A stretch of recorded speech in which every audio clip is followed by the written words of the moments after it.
Nizere ko mumeze neza aho muri hose mwaramukanye amahoro y'Imana kandi Imana ikomeze ibahe umugisha.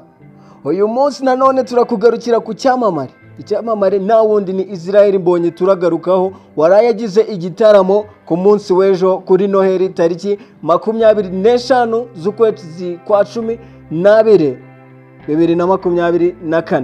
Ni igitaramo cyaje gutungura abantu bitewe nuko abantu bari baragiteze iminsi bagiye batandukanye ati iki gitaramo ntago yakuzuza nkuko mbere yujuje hose. Ni icyambu concert yabaye ku nshuro ya gatatu agenda agikora buri mwaka, nibwo iki gitaramo kigenda kikaba cyitwa icyambu concert. Uyu muhanzi cyangwa se uyu mukozi w'Imana reka tubivuge gutyo ariko ubinyuza mu buryo bwo guhanga indirimbo agashyira hanze abantu bagakuramo ubutumwa bugiye butandukanye. Muhanzi Israel Mbonyi muziko mu minsi ishize yagiye avugwa mu bitangazamakuru ngo yateye inda, gusa byari ibihuha, ari ibintu abantu bashaka kugira ngo baronke cyangwa se bamuvuge ibintu bigiye bitandukanye ikirori cye nikigende neza. Gusa we nago yagiye abyitaho, we yakomeje gutegura ibintu bye cyane ko yizerera mu Mana, ko yizera Imana nkuko yabivuze ava mu Buhinde ati ni iby'Imana, ni ibintu ndimo ni iby'Imana, ni Imana yabimayemo, ni Imana yayo yamaye ngo nyikorere.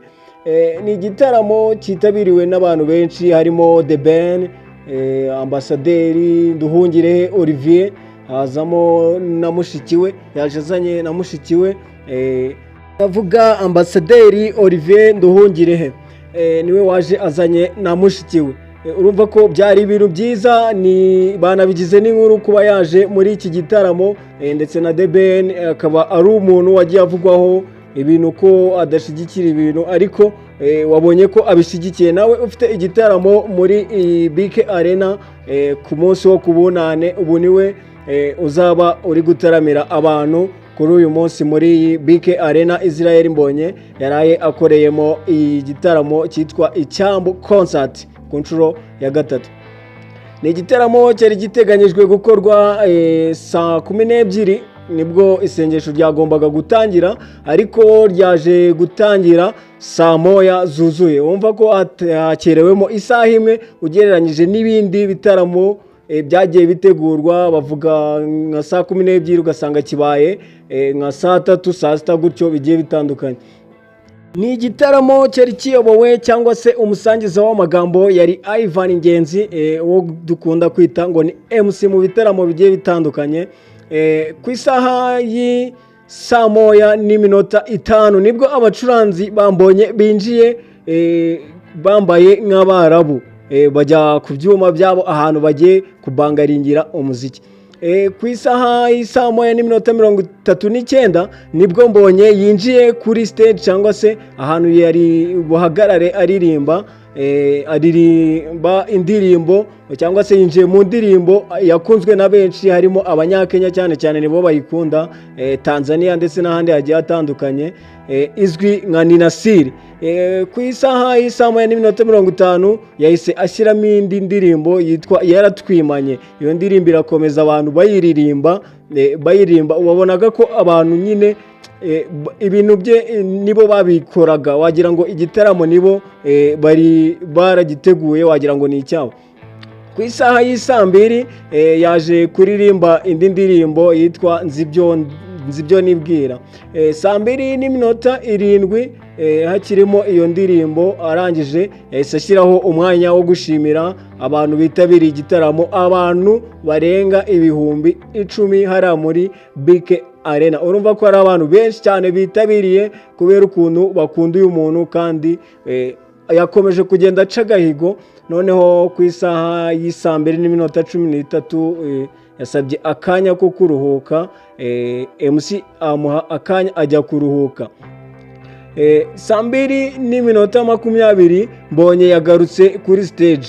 Kugaruka kuri stage yahise ashimira Imana imyaka 10 amaze atangiye umuziki, ashimira Coach Gaël, yashimiye Imana ko yamuhaye kumukomeza muri iyi myaka yose kandi ko ari umugambi wayo nk'uko yakomeje kubivuga n'igihe yavaga muri mu Buhinde ku isaha ya 20 cyangwa se ku isaha ya 2:59 shyiramo indirimbo yitwa Tugumane. Ntabwo twakomeza kuvuga ibingibi byo muri iki kirori gusa, cyane ko dukomeje kubivuga ni birebire ntabwo twabirangiza. Cyakomeje rero gutyo, nyuma yaho aza kubazwa n'abanyamakuru amaze gukora icyo gitaramo. Bamubaza no kubijyanye no kuba yashaka, avuga ko atakiri umwana kandi ko igihe ubukwe bwe buzabera azaba ari ku munsi wo kuwa gatandatu, izaba kuwa gatanu, ku ijoro ryo kuwa gatanu, noneho kuwa gatandatu akaba ari reception. Nuko nguko yagiye abivuga we abisobanura. Uyu ni umuhanzi ukomeye wakoze tuwa muri East Africa, ajya Kenya, Uganda, Tanzania ndetse n'ahandi hagiye hatandukanye. Afite imishinga yo kwagura cyangwa se yo gukomeza imishinga y'Imana. Arangije East Africa, niko yagendaga bivuga, azakomeza ndetse na Afrika yose, kandi asoze ageze no ku mugabane wa Amerika, cyane ko muri Canada ho afite igitaramo mu kwezi kwa 8, ndetse no muri Kenya ni muri uku kwezi kwa 12 turi kukurangiza. Ikintu utamenye kuri uyu muvugabutumwa cyangwa se impamvu uvuga umuvugabutumwa nuko aririmba indirimbo z'Imana, ariko abantu bakazikuramo inyigisho zigiye zitandukanye. Uyu Israel Mbonyi rero impamvu yashimiye Coach Gael nuko yamubereye manager ubwo yarari mu Buhinde, yaragiye ku ishuri. Ibuke ko Israel Mbonyi we yabaye icyamamare mu buryo atazi, yaje mu Rwanda atazi ko ari icyamamare, ariko asanga ni icyamamare kizwi cyane ahubwo ku rwego atabitekerezaga. Icyo gihe cyose yakoraga indirimbo ari mu Buhinde ni Coach Gael wamumanagingaga. Reka dusubikira hano ngaha, kuko tuvuze iby'uyu mugabo twavuga bukira bugacya. Uyu Israel Mbonyi reka tube dusubikiye hano ngaha. Ubundi icyo usabwa nta kindi, kanda subscribe kugira ngo dukomeze tubane, ndetse n'andi makuru agiye atandukanye ugende uyabona. Share ndetse na comment, tubane noneho twibere n'inshuti, tujye tuganira, utubwire andi makuru twakugezaho ibyamamare bigiye bitandukanye. Ubutaha rero tuzabakurikiranira amateka y'uyu mugabo, ndetse tubakurikiranire n'igitaramo cya The Ben. Mukomeze sharinge, mudushigikire mu byo dukora byose. Gendi Elos.